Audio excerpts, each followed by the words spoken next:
Nggak apa-apa, Ustaz. Yes. Assalamualaikum warahmatullahi wabarakatuh. Alhamdulillah Rabbil Alamin. Segala puji bagi Allah Jalla Jalaluh, Rabb alam semesta ini, yang kita tidak pernah boleh berhenti memuja dan memujinya. Setiap kali sholat kita mengatakan Alhamdulillahirabbil alamin. Setiap kali kita bangkit dari ruku kita mengatakan Sami Allah liman hamidah. Lalu kita mengatakan Rabbana walakal hamd. Allahumma salli wa sallim ala hadzal nabiyil karim Sayyidina wa maulana Muhammadin wa ala alihi wa ashabihi ajma'in. Ya Allah, semoga salawatmu, salam berkah dan nikmatmu senantiasa kau curahkan untuk hamba kekasihmu, untuk baginda Nabi kita, untuk manusia termulia yang pernah menginjakkan kakinya di muka bumi, untuk Rasulullah SAW, dan untuk keluarganya, untuk sahabat-sahabatnya, yang terutama untuk Abu Bakar As-Siddiq yang senantiasa mendampingi Rasulullah SAW, untuk Umar bin Khattab yang dia memerintah dengan adil dan memberikan kedamaian kepada bumi ini, untuk Utsman bin Affan yang dia tetap bertahan dan akhirnya harus mati syahid radhiyallahu ta'ala anhu, dan untuk Ali bin Abi Thalib radhiyallahu ta'ala anhu yang dia mengorbankan dirinya demi Rasul sallallahu alaihi wasallam. Amma ba'd, ahibati fillah, antum masih bisa merapat jemaah, masih banyak yang kosong jemaah, tuh nggak kesian main berdiri-berdiri. Nah, analisa masih ada tempat untuk mendekat antum. Ya, hangat.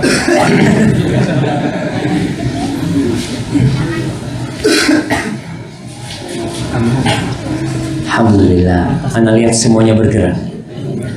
Ada sebagian yang cuma goyang tapi nggak pindah tempat. Mudah-mudahan Allah kasih hidayah. Jamaah, kalau dikatakan anak tamu tak diundang, anak jadi sakit hati ya. Tadi diumumkan di sana, hayya 'alas shalah, hayya 'alas shalah. Anak datang kan diundang gitu. Tapi ahibati fillah, anak sering lihat di jalan pengumuman propaganda hunian luas 200 meter persegi dengan harga sekian dan sekian, mulai harga 200 juta, mulai harga 2 miliar. Anak sempat kemarin dari Bandara Jakarta itu lewat ke sebuah perumahan elit dekat pantai sana. Anak kasih tahu sama temen yang jemput anak, Ustaz lihat nih ruko ini Ustaz, harganya mulai dari 20 miliar. Kira-kira kapan antum bisa beli itu? Nggak akan pernah dapat. Dan orang berlomba-lomba untuk mendapatkan hal itu. Kenapa? Untuk surga yang luasnya seluas langit dan bumi ini, sebagian orang tidak tertarik. Bahkan dia menganggapnya suatu hayalan belaka. Kalau dia yakin, maka kau akan lihat bagaimana perjuangan dia untuk mencicil masuk surga. Siapa sih yang berhak masuk surga? Wallahi, surga itu lebih murah daripada ruko yang ada di sana. Surga itu sejatinya lebih murah dari rumah yang kita miliki. Rasulullah SAW menceritakan bagaimana seorang yang memindahkan ranting di jalan, lalu mengatakan la yu'dhi hadzal muslimin, ini nggak boleh nih ganggu orang-orang Islam ini. Apa yang terjadi? Fa'adkhalahullahu al-jannah, Allah masukkan dia ke surga dengan sebatang ranting. Rasulullah SAW mengatakan ittaqin nar walau bisyiqqi tamrah, kalian selamatkan diri kalian dari api neraka masuk surga dengan apa? Dengan setengah butir kurma. Tapi sayangnya banyak orang yang lupa Di satu sisi, surga itu mahal, jemaah. Mahal. Masuk surga itu tidak mudah, kecuali buat orang-orang yang Allah mudahkan bagi mereka. Ingat antum ketika Mu'adz bin Jabal bertanya kepada Rasul sallallahu alaihi wasallam, "Ya Rasulullah, dullani ala amalin yudkhilunil jannah wa yuba'iduni 'anil nar." Wahai Rasul sallallahu alaihi wasallam, tunjukkan kepada aku sebuah amalan yang memasukkan aku ke surga dan menjauhkan aku dari api neraka. Apa kata Rasulullah SAW? Laqad sa'alta an 'azim wa innahu la yasirun 'ala man yassarahullah 'alaihi. Engkau telah bertanya tentang sesuatu yang besar. Engkau bertanya tentang satu hal yang lebih berharga dari dunia dan isi. Tapi hal itu akan menjadi mudah bagi orang-orang yang Allah mudahkan bagi mereka. Siapa yang berhak masuk surga? Kira-kira sifatnya seperti apa? Kita perlu bertanya, ana masuk nggak kriteria tersebut? Antum pernah melihat orang ngelamar kerja, bagaimana ngantri dia hanya untuk apa istilahnya? Hanya untuk interview. Hanya untuk interview. Pasti diterima atau tidak? Belum tentu diterima. Dan sudah disebutkan yang akan diterima cuma 5 orang, yang daftar 100 orang. Kira-kira antum termasuk? Wallah kayaknya berat. Saingannya terlalu banyak. Sedangkan surga Allah buka peluang. Jumlah penduduk bumi ini berapa? 8 miliar umpamanya. Semua 8 miliar akan diterima masuk surga, asalkan mereka daftar untuk masuk surga. Daftar. Tapi kalau nggak daftar, gimana kau masuk surga? Di dalam Al-Quranul Karim, Allah seringkali menyebutkan tentang sifat-sifat penghuni surga. Di antaranya di surah Ali Imran ayat 133, 134, 135, Allah mengatakan, wasari'u ila maghfiratin min rabbikum wa jannah. Kata Allah, dan bersegeralah kalian menuju ampunan dari Rabb kalian. Kenapa ampunan, jemaah? Karena tidak ada yang masuk surga dengan amalannya. Tak ada. Dan kita senantiasa berbuat dosa. Andai kata nikmat yang Allah berikan kepada kita ditimbang dengan amalan yang kita lakukan, nggak ada harganya, jemaah. Antum bisa ruku, antum bisa datang ke tempat ini, semua dari Allah Jalla Jalla. Antum bisa duduk menyimak, itu semua karunia Allah Jalla Jalla. Maka Allah katakan kalian bersegera menuju ampunan Allah, wa jannatin, dan surga. Ketika Allah mengampunimu, membalutmu dengan rahmatnya, kau akan masuk surga. Larduhas samawati wal ardh, yang luasnya seluas langit dan bumi. Seluas langit dan bumi. Kita, antum yang tinggal di Jogja, berapa sih luasnya Jogja? Yang bisa jawab, anak kasih hadiah. Mana hadiahnya? Nanti diambilkan di toko, jelas bagaimana. Ambil di toko nanti. Siapa yang mau jawab? Luasnya Jogja. Ada yang tahu, sama anak sebenarnya. Tapi antum punya tempat di sebuah lokasi yang tidak luas. Antum punya rumah, punya 2 rumah, punya 3 rumah.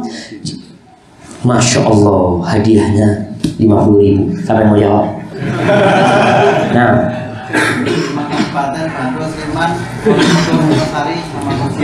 luasnya 5 kabupaten, jelas salah jawabannya, jemaah. Nah, 3.186. Anak kasih hadiahnya. Kalau salah haram ya.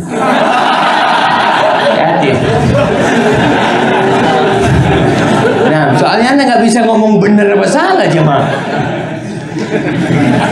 Baik. Di satu lokasi yang luasnya 3.000 meter, 3.000 kilometer antum punya rumah, punya 2-3 rumah. Jangan sampai di satu lokasi yang luasnya seluas langit dan bumi antum nggak punya sepetak pun tempat di sana. Allah syama. Qul innal khasirina alladzina khasiru anfusahum wa ahlihim yaumal qiyamah. Orang yang rugi itu nanti tuh di sana. Kalau kau bangkrut di sini, rumahmu disita, diambil, nggak punya rumah, itu kerugian yang sedikit sekali. Tapi nanti kerugian yang sebenarnya. Allah menyuruh kita berlomba-lomba kepada ampunan dan surga Allah yang luasnya seluas langit dan bumi. U'iddat lil muttaqin. Disediakan untuk orang-orang yang bertakwa. Di ayat ini Allah menyebutkan sifat-sifat penghuni surga. Kau catat, lalu kau timbang diri. Umar mengatakan hasibu anfusakum qabla an tuhasabu. Kalian perlu menimbang-nimbang diri kalian, menghitung-hitung diri kalian. Mungkinkah aku masuk surga? Kayaknya nggak mungkin. Jelas kriteria umpamanya kerja di sebuah tempat itu harus S1. Saya SMA. Ya udah, nggak usah daftar. Jelas kau tidak akan diterima. Kriterianya harus hafal 30 juz Al-Quran. Kau Allahu Akbar, anak juz 30 nggak hafal. Kau jangan daftar. Maka dengan engkau mengetahui sifat-sifat penghuni surga, kau bisa memenuhi kriteria tersebut. Yang pertama, uiddat lil muttaqin, buat orang-orang yang bertakwa. Kau bertakwa enggak? Iya. Bertakwa dengan cara membangun benteng pembatas antara kita dengan neraka. Tentunya dengan melaksanakan perintah Allah, berharap pahala dari Allah. Ingat, melaksanakan perintah Allah, berharap keridhaan Allah. Karena ada orang yang Masya Allah sholat berjamaah di masjid, senantiasa di shaf pertama, tapi dia melakukan itu yura'un, riya, bukan orang yang bertakwa. Maka ketakwaan dan melaksanakan ketaatan karena Allah dan meninggalkan kemaksiatan karena Allah. Terus terang, kadangkala kita tidak berbuat maksiat karena dilihat orang. Kita lebih takut kepada pandangan manusia daripada pandangan Allah Jalla Jalaluhu. Semoga Allah memberikan keimanan yang benar pada kita. Sifat yang kedua, alladzina yunfiquna fis sarra wad dharra. Penghuni surga itu adalah orang-orang yang senantiasa berinfak dalam semua kondisi. Dalam kondisi dia berbahagia, dia tidak bereforia, kemudian menginfakkan hartanya untuk kemaksiatan. Enggak. Dia tetap membelanjakan hartanya untuk Allah. Ada sebagian orang kalau lagi dapat rezeki langsung ke tempat-tempat yang tidak benar. Tapi orang penghuni surga ini dapat rezeki langsung keluar. Dia infakkan. Wadharra, dalam kondisi susah, dalam kondisi hartanya sempit, dia tetap bersedekah. Apakah kau seperti itu? Sebagian orang hanya bersedekah di waktu susah.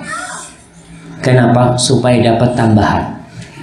Katanya Ustaz, 1 jadi 10. Anak sedekah 1 juta, ya Allah, mudah-mudahan jadi 10 juta. Mudah-mudahan, Allah janji Allah akan berikan. Tapi ketika kau bahagia, lagi dalam kondisi gembira, kau juga harus bersedekah. Dan jemaah, siapa yang tidak cinta dengan hartanya? Siapa? Kau harus biasakan sedekah nih, khususnya mahasiswa. Karena anak lihat yang banyak hadir nih, anak-anak muda. Dan masa depan negeri ini ada di pundak antum. Ingat, pengikut Nabi semuanya anak muda, atau rata-rata anak muda. Yang tua sedikit sekali. Untuk bisa bayangin, bapaknya Abu Bakar tuh baru masuk Islam kapan? Ketika penaklukan kota Mekah. Sudah tua renta. Abu Bakar dan anak-anaknya semua udah pada Islam. Masya Allah. Umar bin Khattab berapa umurnya pada waktu masuk Islam? 27, 28. Sa'ad bin Abi Waqqas berapa umurnya? 17 tahun. Mus'ab bin Umair, aduh muda banget nih. Karena hatinya masih terbuka, belum fanatik. Dan antum latihan sedekah sejak sekarang. Jangan mengatakan, Ustaz mahasiswa mana bisa sedekah Ustaz. Kata siapa nggak bisa sedekah? Kalau kau tidak bisa sedekah harta, kau sedekah tenaga. Datang ke masjid, bersihkan masjid. Antum pel masjid, ada nilai sedekah di sana. Itu sifat yang kedua. Sifat yang ketiga, wal kadhiminal ghaidh. Penghuni surga itu nggak suka marah. Kalau kau suka emosi, apa istilahnya, temperamental, kayaknya susah masuk surga. Karena Allah sebutkan sifat penghuni surga itu wal kadhiminal ghaidh. Rasulullah SAW tidak pernah marah untuk dirinya sendiri, dan marah itu terbagi jadi beberapa. Satu, orang marah karena dirinya sendiri. Banyak di antara kita yang marah justru karena dirinya sendiri. Yang kedua, marah karena Allah. Jarang di antara kita yang marah karena Allah. Ada yang campur, marah karena Allah dan karena dirinya sendiri. Contohnya apa? Antum lewat, ada kambing lagi lewat nih. Wah, kok menghina sunnah Rasul SAW, padahal kau lagi bela diri. Siapa yang tahu? Allah yang tahu. Dan ada orang yang tidak pernah marah. Rasulullah SAW tidak marah kecuali karena Allah. Maka kalau kau dipancing emosimu untuk marah, ingat, kira-kira aku marahnya karena Allah atau tidak?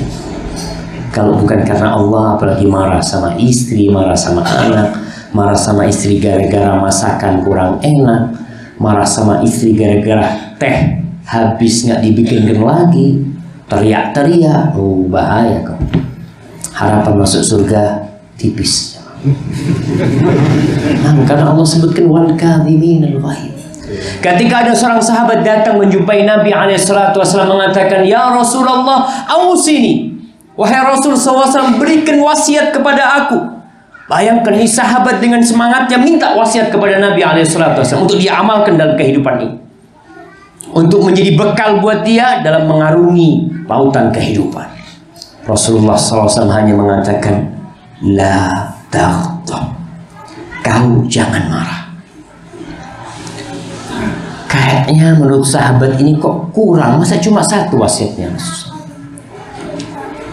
Lalu dia mengatakan, ya Rasul, sini kasih wasiat aku lagi Rasul. Nabi mengatakan, la taghdab. Dia minta lagi wasiat dan Nabi hanya mengatakan, la taghdab walakal jannah. Kau jangan marah, kau masuk surga. Subhanallah. Jadi seorang yang temperamental, kalau dia mau marah, dia ingat Allah, penghuni surga bukan pemarah. Maka dengan cara seperti itu, mudah-mudahan engkau bisa menahan emosi. Sifat yang keempat, wal afina 'anil nas. Penghuni surga itu pemaaf, tidak suka menyimpan dendam di dalam dirinya. Siapa yang tidak pernah disakiti? Kadangkala orang yang menyakitin kita adalah orang yang dekat sama kita. Sampai dikatakan wa dzulmu dzawil qurba asyaddu mararatan 'ala nafsi min waqil husamil muhannadi. Wallah, kalau yang berbuat salah, yang nyakitin kita itu kerabat kita, orang dekat kita, itu lebih sakit jemaah daripada tebasan pedang dari India. Sampai seperti itu. Tapi Masya Allah, diperintahkan untuk memaafkan. Abu Bakar As-Siddiq pernah disakiti sama sepupunya sendiri, Mistah. Bukan orang lain. Orang ini suka dibantu, disantuni sama Abu Bakar radhiyallahu ta'ala anhu. Kok tahu-tahu menyakiti Abu Bakar dan keluarga besar. Ikut menfitnah Aisyah berzina. Bayangkan jemaah. Antum gimana kalau ada orang menfitnah berzina? Antum mungkin anak tidak akan pernah memaafkan dia. Subhanallah. Abu Bakar sakit hati. Dia bersumpah untuk tidak memaafkan Mistah dan memberikan santunan kepada Mistah. Allah tegur. Allah katakan wal ya'fu wal yasfahu Ala tuhibbuna an yaghfirallahu lakum. Hendaklah mereka memaafkan, melupakanlah dosanya orang-orang yang menyakitin dia. Apakah kalian gak ingin diampuni dosa-dosanya? Abu Bakar langsung mengatakan, bala ya Rabb, iya, aku ingin diampuni sama Engkau ya Allah. Langsung dimaafkan sama Abu Bakar. Dan orang yang menyimpan dendam jamaah susah hidup. Antum kalau sakit hati sama fulan dan antum simpan sakit hati antum, sama-sama sholat satu masjid, antum masuk masjid, fulan di soft kanan, antum terpaksa ke soft kiri, ya Allah. Padahal soft yang paling baik di mana? Sebelah kanan. Terpaksa antum ke kiri. Gara-gara sakit hati sama fulan. Antum masuk masjid, lihat sandalnya fulan, pindah masjid. Aduh. Cari masjid lain. Gara-gara sakit hati. Apa? Sandal dipindah. Masya Allah. Ada sandal yang dipindah katanya. Wallahu yuhibbul muhsin. Allah cinta kepada orang yang suka berbuat kebaikan. Para ulama menjelaskan bahwasanya ayat ini memberikan isyarat. Hendaklah engkau memaafkan orang yang kalau dimaafkan dia jadi lebih baik. Tapi ada orang-orang yang jangan kau maafkan. Kenapa? Kalau dimaafkan dia malah merajalela keburukan dia. Perlu dilaporkan ke polisi umpamanya. Perlu ditangkap nih orang. Perlu diberi pelajaran. Karena Allah mengatakan wallahu yuhibbul muhsinin. Jadikan maafmu itu karena engkau ingin kebaikan buat orang itu. Allah mengatakan khudzil afwa wa'mur bil urfi wa'arid 'anil jahilin. Jadikan maaf itu sebagai alat tukar buat engkau. Ada orang nyakitin, aku kasih maaf. Wa'mur bil urfi, orang yang melakukan kesalahan mungkin dia nggak ngerti, kau kasih tahu. Wa'arid 'anil jahilin, tapi ada orang-orang Ustaz yang nggak bisa Ustaz. Ya udah kalau gitu kau berpaling sama dia, nggak usah ditemenin tuh orang umpama. Seperti itu. Tapi ingat, penghuni surga suka memaafkan.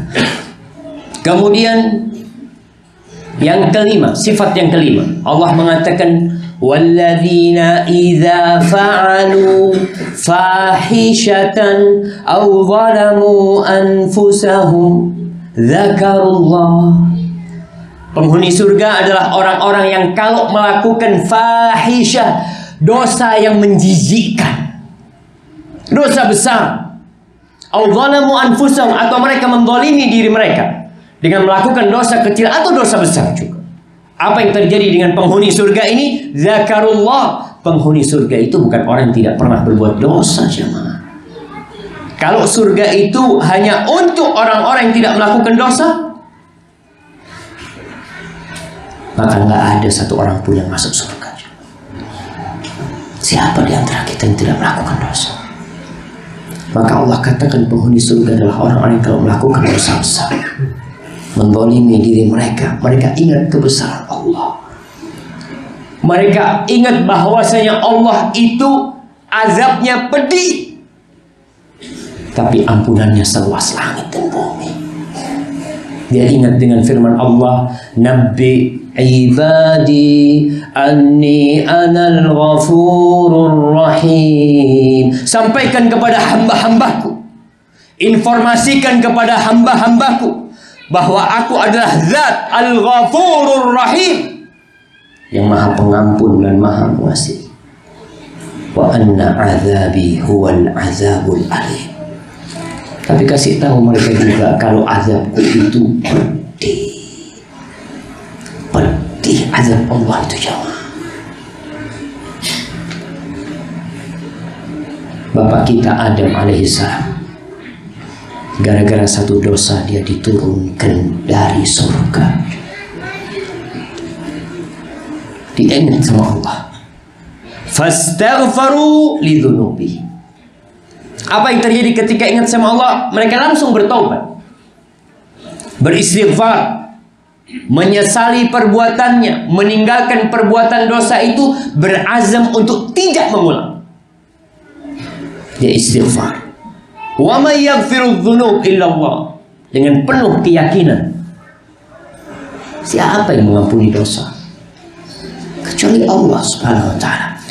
Wa lam yusirru ala ma fa'alu wa hum ya'lamun.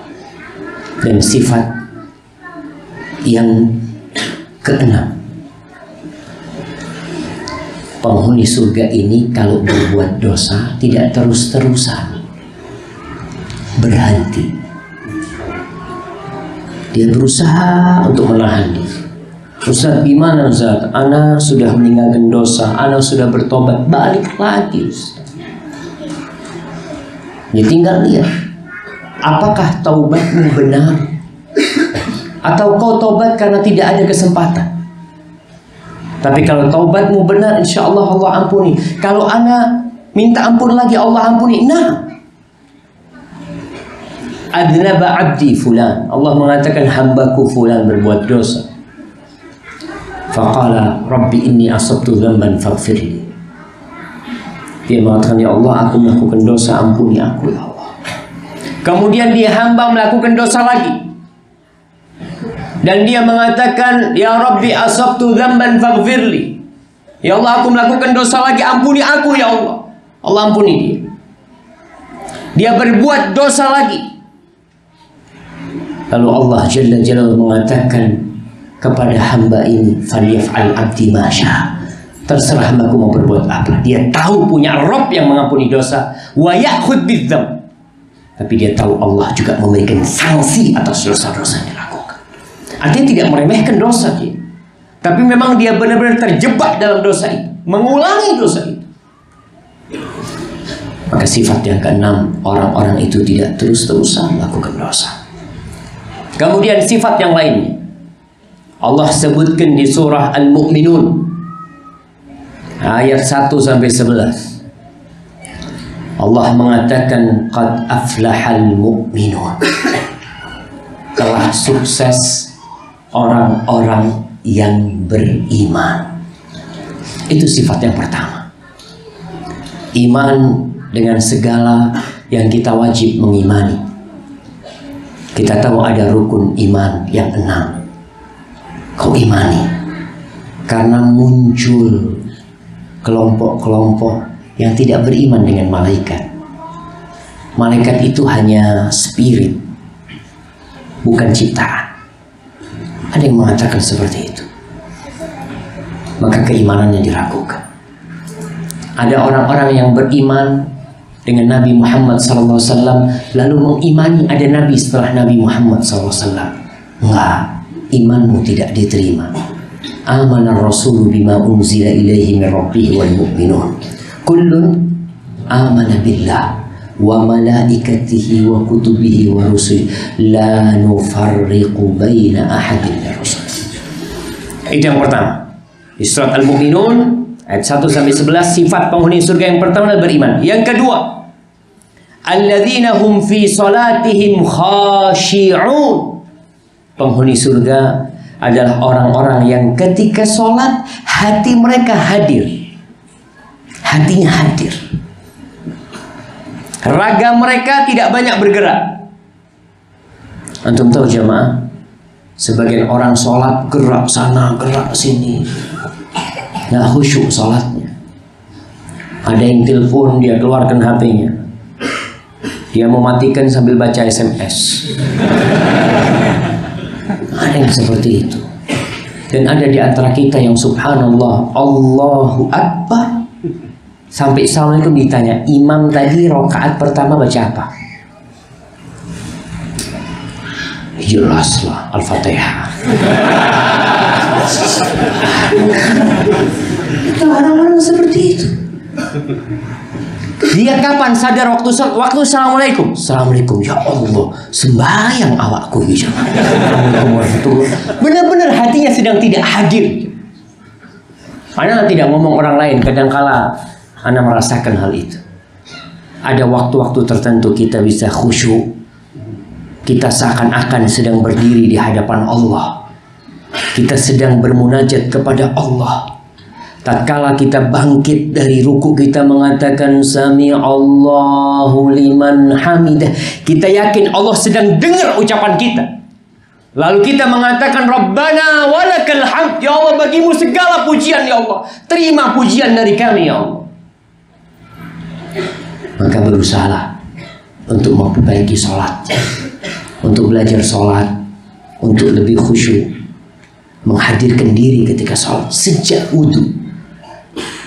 Diriwayatkan kalau nggak salah Ali ibn Husain ibn Ali Zainal Abidin rahmatullah alaih, dia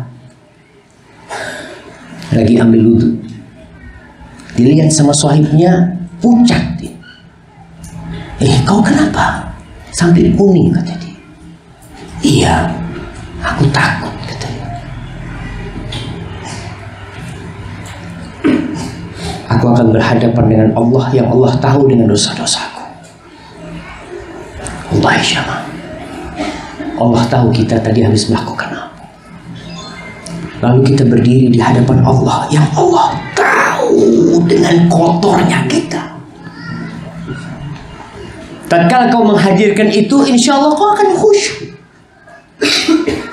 Satu persatu ayat yang kau baca, bacaan ruku, bacaan sujud, bacaan ketika duduk, engkau benar-benar menghadirkan hatimu di sana.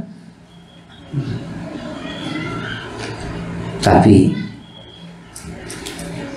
itu berat. Kita terus belajar khusyuk. Sampai kapan? Sampai ajal menjemput kita. Bacaan yang kau baca berusaha untuk tahu artinya. Tidak sedikit di antara umat Islam yang sudah tua renta ditanyain artinya Al-Fatihah nggak tahu. Ditanyain artinya Subhana Rabbiyal A'la wa bihamdihi nggak tahu.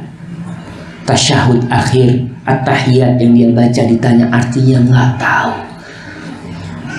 Kira-kira bisa khusyuk nggak? Mungkin bisa ketika dia menghadirkan Allah dalam bacaannya.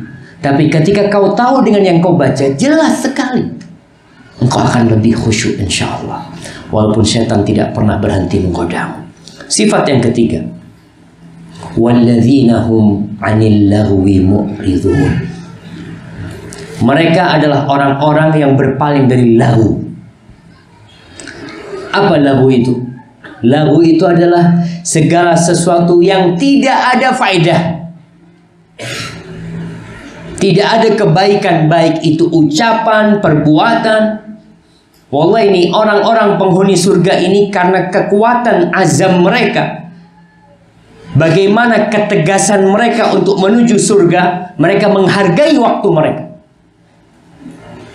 Kita sekarang banyak waktu kita yang habis entah buat apa. Rasulullah SAW membenci qila wa qal. Apa qila wa qal? Katanya. Berita itu katanya apa bukan? Katanya atau bukan? Katanya. Fulan berkata, katanya terjadi ini, katanya terjadi. Sebagian orang itu Masya Allah hidupnya hanya nonton berita supaya kita tahu dengan kondisi dunia. Kau nggak ingin tahu kondisi akhirat? Kau baca berita-berita dari Allah tentang akhirat. Kalau kau ingin berita, kau haus dengan informasi, kau baca tuh informasi dari Allah. Tapi ternyata kita lebih suka dengan informasi yang omong kosong, yang kadang-kadang tidak berguna buat kita. Kalau berguna bukan lagu, kau silahkan cari. Enggak, anak alhamdulillah Ustaz. Anak nonton berita, ketika anak tahu ada berita nggak baik, anak langsung sholat minta sama Allah. Masya Allah, bagus. Tapi siapa yang melakukan itu jam? Allah, orang 1 jam lihat berita, baca Quran 5 menit udah capek. Grup, antum punya grup WhatsApp, grup apa? Kalau nggak bermanfaat, tinggalkan. Karena itu menghabiskan waktu. Wallahi kadang-kala ana lihat ada beberapa grup yang jumlahnya banyak orangnya. Ngomongnya itu, aku tadi sore makan pisang goreng. Di foto pisang gorengnya. Aku tadi ini, kira-kira bermanfaat nggak jemaah? Lahu wallahi. Waktunya nggak berguna. Wallahi nanti kita tidak akan menyesal pada hari kiamat, lebih kepada penyesalan kita terhadap waktu-waktu yang tidak kita isi dengan ketaatan dan kebaikannya. Karena modal hidup manusia itu waktu dan bukan harta. Modal hidupmu itu waktu, bukan harta. Kok bisa? Kau lihat, ada orang masih punya uang 5 miliar tapi mati. Belum habis uang 5 miliar. Memang waktunya dia udah habis. Hartanya bukan milik dia. Maka jangan sibuk antum mencari sesuatu, kemudian waktu antum biarkan sia-sia. maka jagalah waktu antum. Dan biasanya orang-orang yang suka dengan omong kosong ini sholatnya nggak khusyuk. Sholat mikir tadi, iya ada berita apa ini itu, jadi beban buat dia. Orang yang nonton film, bayangan film itu akan kebawa ke sholat dia. Kira-kira kau berguna nggak nonton film itu? Nggak ada. Fulus habis, waktu habis. Nggak berguna jamaah. Baik, sifat yang keempat, walladzina hum lizzakati fa'ilun. Penghuni surga adalah orang-orang yang untuk zakat mereka mengerjakan. Apa yang dimaksud dengan zakat? Ada dua maksud dari zakat ini. Yang pertama, zakat yang kita keluarkan, bagian berapa persen dari harta kita. Kalau itu uang, emas, itu 2,5%. Kalau itu hasil sawah, kalau itu sapi, semua ada bagian yang sudah ditentukan. Itu makna yang pertama. Sama dengan tadi, dia adalah orang yang mengeluarkan sedekah, baik yang wajib atau yang sunnah. Makna yang kedua adalah melakukan segala perbuatan yang jiwa mereka menjadi suci. Karena makna zakah itu sendiri adalah kesucian. Dia melakukan baik itu ucapan perbuatan yang dia jadi bersih hatinya, jemaah. Banyak di antara kita yang hatinya kotor, yang hasad, iri, dengki. Padahal nanti pada hari kiamat, yauma la yanfa'u malun wala banun illa man atallaha biqalbin salim. Pada hari tidak berguna harta dan anak kecuali yang datang menjumpai Allah dengan hati yang selamat. Jadi ingat, selain kau keluarkan harta, kau sucikan hati. Bagaimana menyucikan diri kita? Banyak dengan perbuatan, dengan ucapan, dengan engkau banyak berzikir, engkau banyak beristighfar. Istighfar itu bersihkan hati dari dosa-dosa, jemaah. Adapun perbuatan-perbuatan yang membersihkan hati, salah satunya kau datang ke rumah Allah, kau bersihkan dirimu dan tinggalkan kesyirikan, jemaah.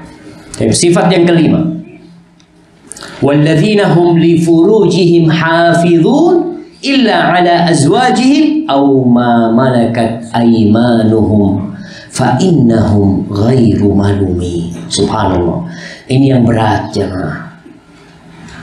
Mereka adalah orang-orang yang menjaga kemaluannya. Kita tahu fitnah terbesar kaum lelaki adalah wanita. Antum ngelihat emas satu karung, mungkin antum biasa aja, banyak emas ya. Tapi ngelihat perempuan lewat, Allahu Akbar. Wallahi jamaah, ma taraktu fitnatan asyadda 'ala rijali minan nisa. Itu kata Rasul SAW. Aku tidak meninggalkan sebuah fitnah yang lebih parah, lebih dahsyat pengaruhnya bagi kaum lelaki lebih daripada wanita. Na'udzubillah min dzalik. Semoga Allah menjaga kita. Dan tentunya Allah tahu kita cinta kepada para wanita. Allah buka peluang. Maka di sini dikatakan illa ala azwaji, kecuali mereka yang menyalurkan hasratnya, nafsunya kepada siapa? Istri-istrinya. Aw ma malakat aymanuhum fa innahum ghairu malum. Atau budak-budak sahaya yang mereka miliki, mereka tidak tercela dalam dua hal ini. Maka antum yang muda-muda cepat menikah. Wallahi sahih. Apalagi ini Nabi alaihissalatu wassalam yang mengatakan, ya ma'syarus syabab, man istata'a minkumul ba'a falyatazawwaj. Wahai kaulah muda, yang muda yang disuruh, yang tua jangan dengerin ini. Iya betul. Nabi mengatakan, ya ma'syarus syabab, wahai anak-anak muda, barang siapa di antara kalian yang memiliki kemampuan untuk menikah, falyatazawwaj, segera menikah. Kenapa? Fa innahu aghaddu lil basar wa ahsanu lil faraj. Karena menikah itu akan lebih menundukkan pandanganmu. Orang kalau sudah punya istri, ada hari melewat, dia bisa nundukkan. Ketika dia ngelihat, nggak sengaja lihat perempuan, apa yang terjadi? Langsung pulang ke rumahnya dia, karena dia udah punya istri. Masya Allah. Jemaah, lanjut jemaah. Nah, dan ingat, orang yang sudah punya istri, godaan wanita di luar, dia udah insya Allah dia akan lebih bisa menjaga nafsunya. Rasulullah SAW menganjurkan kepada kita, apabila kalian melihat sesuatu yang menggerakkan nafsu kalian, apa yang terjadi? Kata Nabi SAW, "Falyarji ila ahli, fa innal ladzi biha mithlu alladzi biha." Hendaklah segera pulang ke istrinya. Yang ada di perempuan itu sama dengan yang ada di istrinya. Gimana kalau nggak punya istri? Mau pulang kemana? Susah, berat. Makanya disuruh segera menikah. Dan menikah tidak bertentangan dengan kuliah. Nggak bertentangan. Berarti orang kuliah bisa nikah, bisa nikah. Gimana Ustaz? Belum punya duit? Ya kalau belum punya duit, kau bisa utang. Betul, utang sama mertuanya, cari mertua yang baik. Antum ketawa. Kalau sudah ketemu mertua yang baik, Masya Allah, anaknya boleh dalam Islam jamaah. Mahar itu utang boleh. Kau tinggal ngomong sama mertua, nanti Pak kalau saya lulus saya bayar semuanya. Insya Allah, karena terus terang berat. Wallahu a'lam ya. Mungkin buat antum nggak berat, tapi buat sebagian orang berat. Nggak mampu demi menjaga kemaluannya. Faman lam yastati fa'alaihi bisawm. Yang nggak mampu puasa. Ustaz, anak udah puasa Ustaz, tapi kok membara nafsu. Ya kau puasa duduk di pinggir jalan. Puasa, iya anak puasa. Subhanallah, subhanallah. Ada perempuan, astagfirullahaladzim. Kau puasa duduk di masjid. Jaga pandanganmu. Karena kunci segala fitnah itu pandangan mata, jamaah. Biasanya lelaki-laki yang na'udzubillah, yang sudah punya istri tapi masih berzina, na'udzubillah min dzalik. Kenapa dia melakukan itu? Karena dia tidak menjaga pandangannya.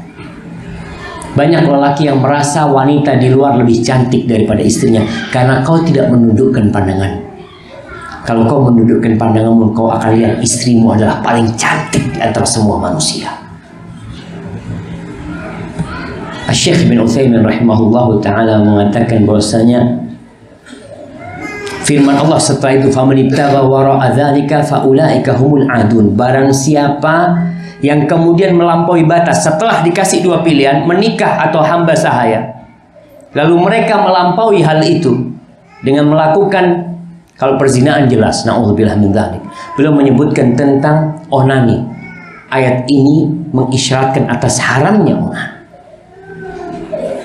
Karena yang boleh untuk menyalurkan syahwat cuma dua, yaitu istri atau hamba sahaya. Dan sifat yang keenam, walladzina hum li amanatihim wa ahdihim ra'un.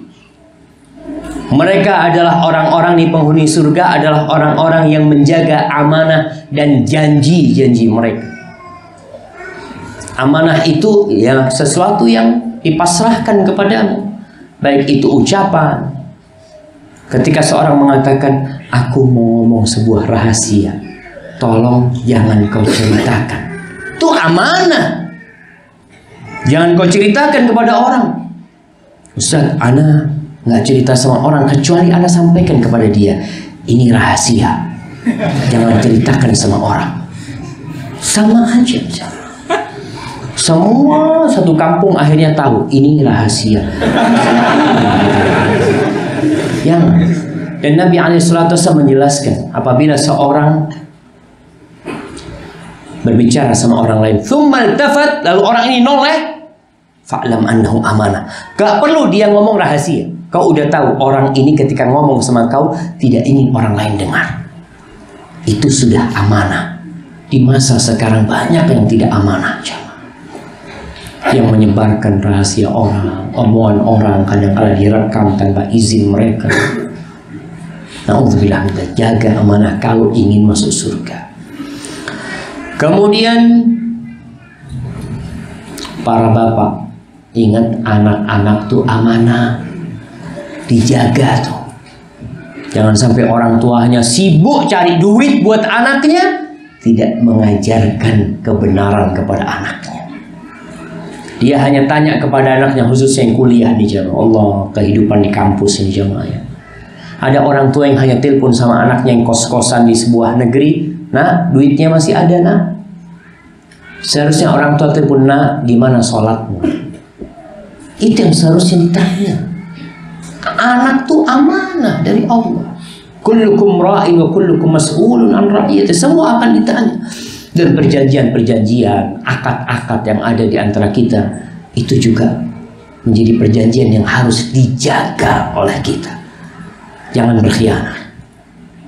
Kau janji mau bayar utang, ini banyak jamaah. Siapa yang belum bayar utang jamaah? Majelis yang ketawa-ketawa. Banyak di antara kita selalu mengatakan, afan akhi, anak belum bisa bayar. Baik, kalau kau janji kau tepati. Kalau kau tidak bisa menepati, jangan berjanji. Jangan berjanji. Ustaz, anak benar-benar nggak bisa bayar. Beda kondisinya. Anak benar insya Allah dapat rezeki, Ustaz. Pekan depan itu seharusnya anak dapat rezeki. Ternyata anak ditipu sama orang. Ya, kau ditipu orang mungkin karena kau menipu orang juga. Bisa jadi. Makanya menjaga amanah, menjaga perjanjian itu. Kemudian sifat yang ketujuh, Allah mengatakan walladzina hum ala salawatihim yuhafizun.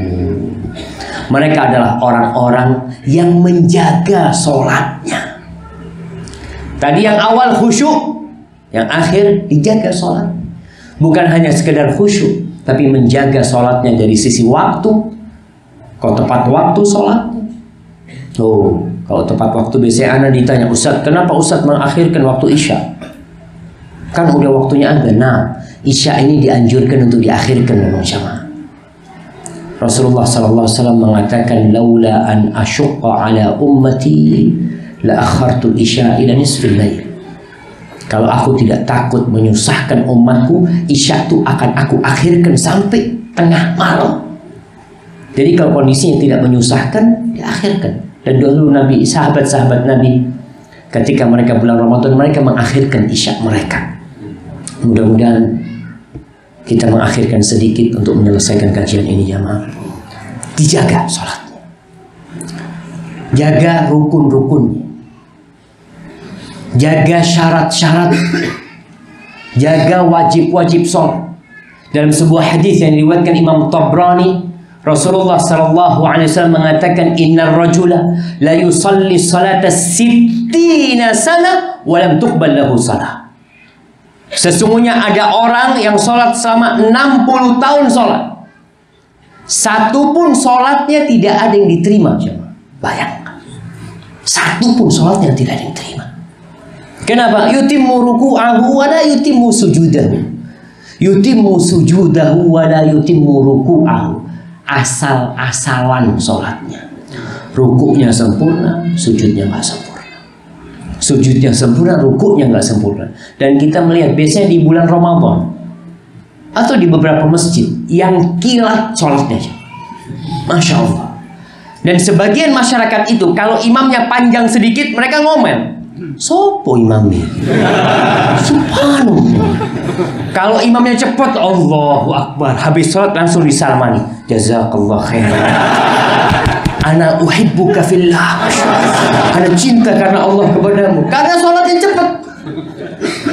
Seharusnya jamaah sholat tarawih itu sholat sunnah. Sholat sunnah itu yang mau monggo, yang nggak mau silahkan pulang, nggak wajib tuh. Kalau sholat fardu, memang Nabi SAW memberikan standar yang dibaca itu jangan memberatkan. Jangan memberatkan kepada orang-orang yang datang. Tapi kalau sholat sunnah, fadl baca yang panjang-panjang. Maka jaga sholatnya, jaga wudhunya. Dan para orang tua, hendaklah menjaga sholat anak-anak.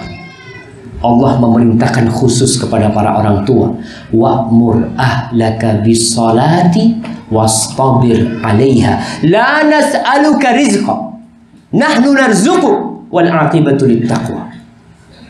Suruh keluargamu salat dan kau sabar. Nyuruh Allah, nyuruh keluarga salat ini berat. Bapak-bapak ketika berangkat kerja sekali-kali teleponlah istrinya.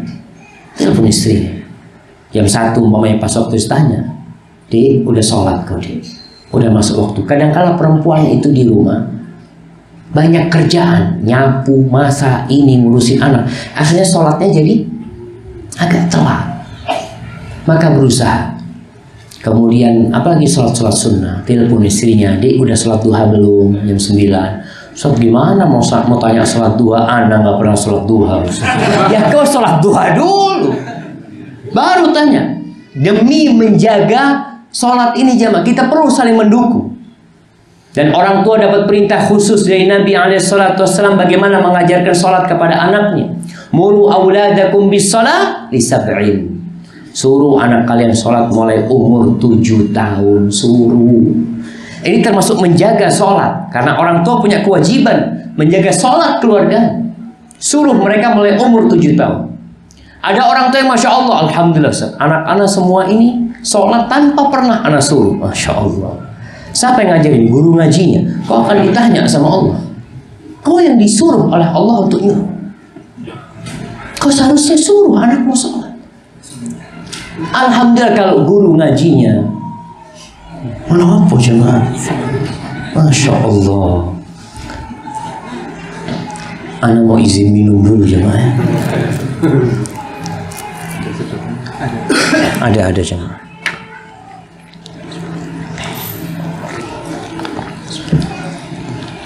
Maka alhamdulillah, tolong dijaga sholat dan sabar. Orang tua sabar.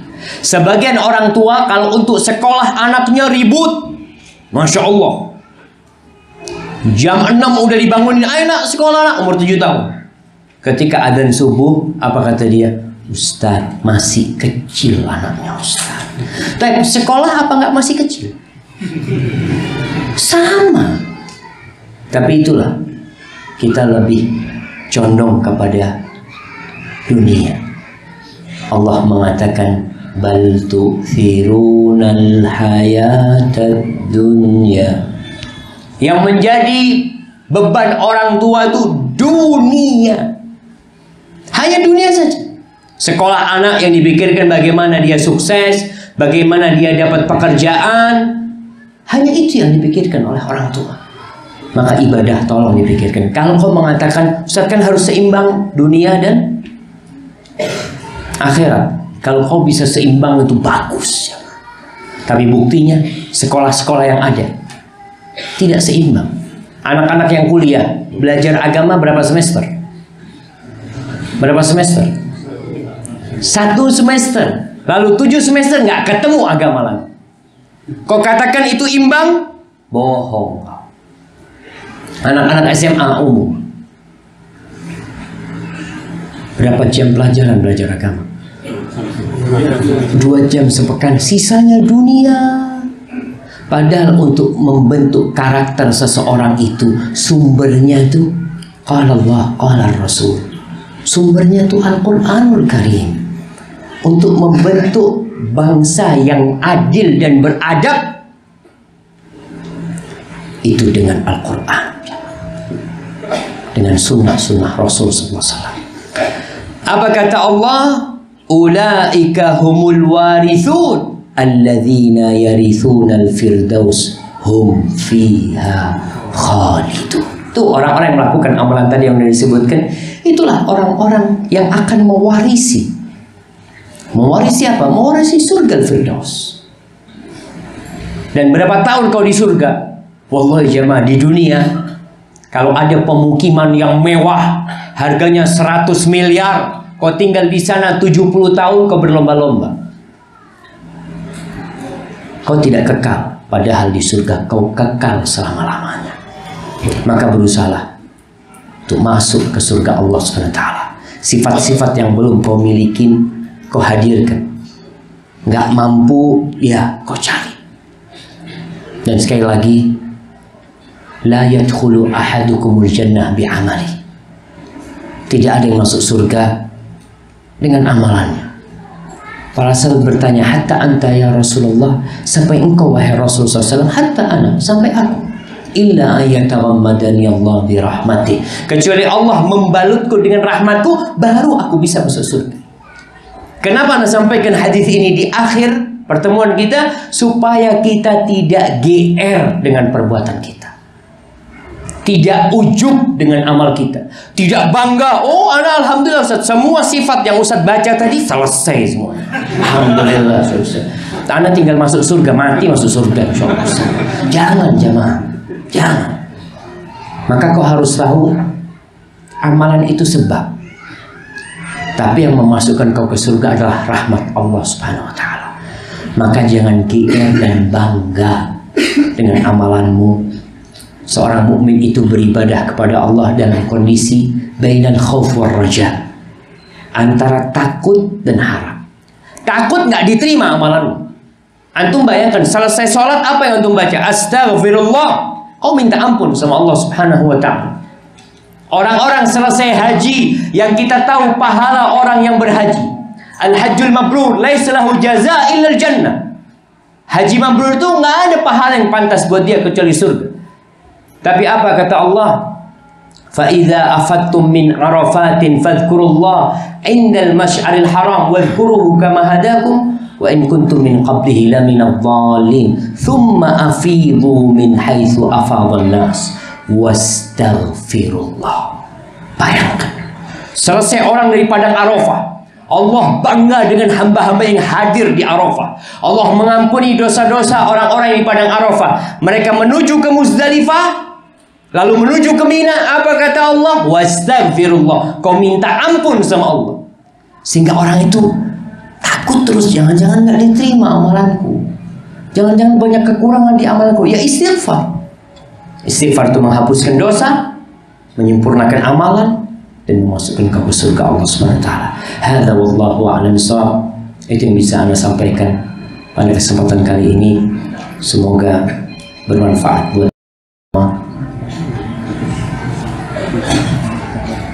sudah. Baik, itu mungkin sallallahu alaihi Muhammad wa ala alihi wasallam.